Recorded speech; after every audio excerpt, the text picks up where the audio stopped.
Ano nga ba ang favorite ko po na pamalit sa rice? Ito po yung isa, yung ating laing. Pero siyempre po, egg po ang talagang paborito ko po. Pangalawa po itong laing.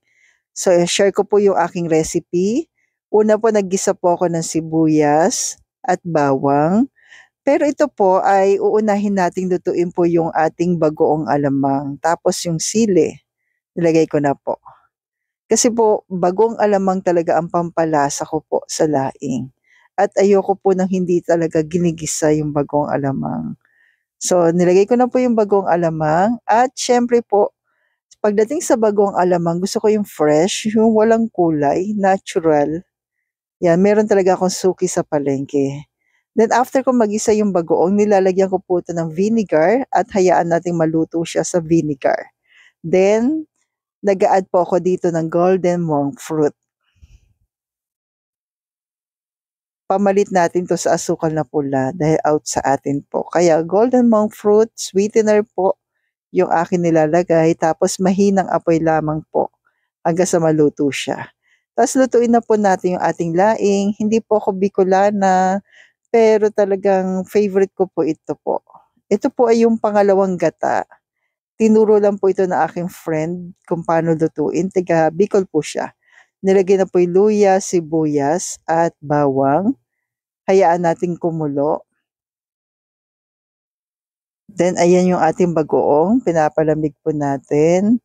Tapos ang aking sahog po sa laing, bagoong tuloy, sorry naman, ay pork po. At dahil low carb po tayo, napakaraming pork. Sa 3 balot po ng dahon po ng laing po ay mga 1 kilo po yung aking pork dito. Tapos yung bagong alamang natin.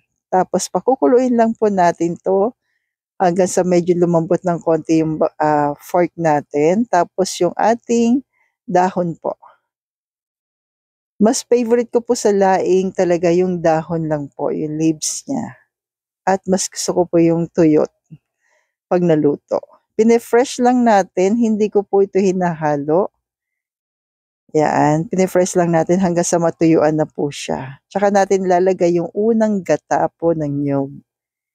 Yun daw po ang sikreto, huwag daw pong hahalo-haluin ang laing. At kung umabot ka po sa part na ito, maraming po salamat po sa pag-comment kung taga saan po kayo para alam ko lang po kung saan umabot ang aking video po. Yan. Hanggang sa matuyuan na po ito. So sa 3 balot po ng laing na dahon po ay 6 to 7 po. Then, ganyan po karami yung ini-stack ko po sa freezer. Mga ilan ganyan lalagyan.